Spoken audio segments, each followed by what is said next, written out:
Hi guys, welcome to Film Companion South. I'm Vishal and today I'm going to review Annabelle's excellent new movie Kappela out now on Netflix. Watch out for spoilers. In one of the first scenes in Kappela, set very much in today's world, we see an old man waiting next to a postbox.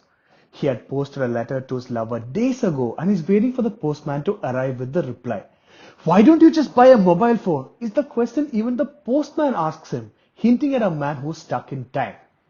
The conversation that follows is about embracing modernity too, but from another point of view. Jessie, played by Annabelle, and her friend Lakshmi, played excellently by Neelja, return to their high-range village on a jeep after a shopping trip to the town. Lakshmi's broken slippers suggest their tough commute, but she quickly smiles when she notices a new textile shop opening up. Jessie joins in, hoping that this would soon lead to the opening of a movie theater, a beauty parlor, a park, and even a beach for the tiny village to finally grow into a town. As we zoom in on Jessie, we quickly understand the dynamics of her family. Her father is a daily wage laborer and her mother chips in too with her tailoring. Framed through the bars of the window, we learn that the women in Jessie's family are being controlled by a very strict father, to the point where even kids laughing make him angry. The debate about modernity enters this house as well, but the symbols are different. Jessie's younger sister, having gotten caught with an older boy, says she needs a cycle to be able to go to school comfortably. As for Jessie, she needs a touchscreen phone, the kind with a camera. In Kappela, the mobile phone is as good as a living, breathing character. So it's important that we know that Jessie's phone is outdated and that her friend Lakshmi doesn't even own one. Even the film's central meet cute revolves around the dialing of a wrong number. Jessie gets just one digit of a number wrong for an auto driver named Vishnu, played by Roshan Matthew, to start calling back. At first, she starts getting worried and tells him to stop. But the scene in which her perception of him changes is so effectively written that even we can't stop falling for his charm. And when you add Sushan's lovely tunes to accompany the images of a character that already looks like Roshan Matthew, you're as bitten by him as Jessie.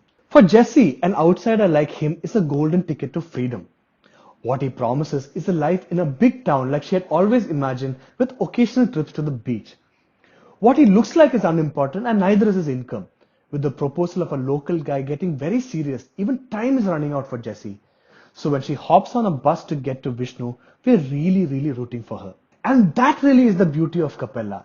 It creates a level of comfort within the viewer only for all that to be taken away in just a second. And when we enter the second half, it feels like the start of another movie, this time from the point of view of Roy, played by Sreenath Bhasi in one of his best roles yet. For us, Vishnu quickly becomes the Maryada Purushottam, or a version of Ram we expect our heroes to be.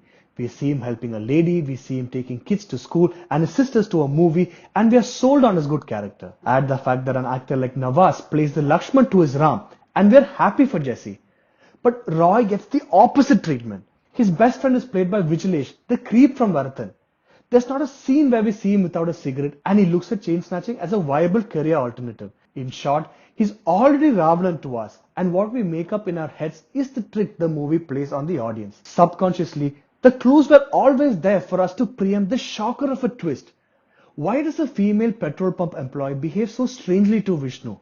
Why does the camera linger on for so long when Vishnu is making plan to meet Jessie? These are the questions the screenplay hides from us. Calling the film a role reversal is simplistic because Roy's character is far more complicated than that.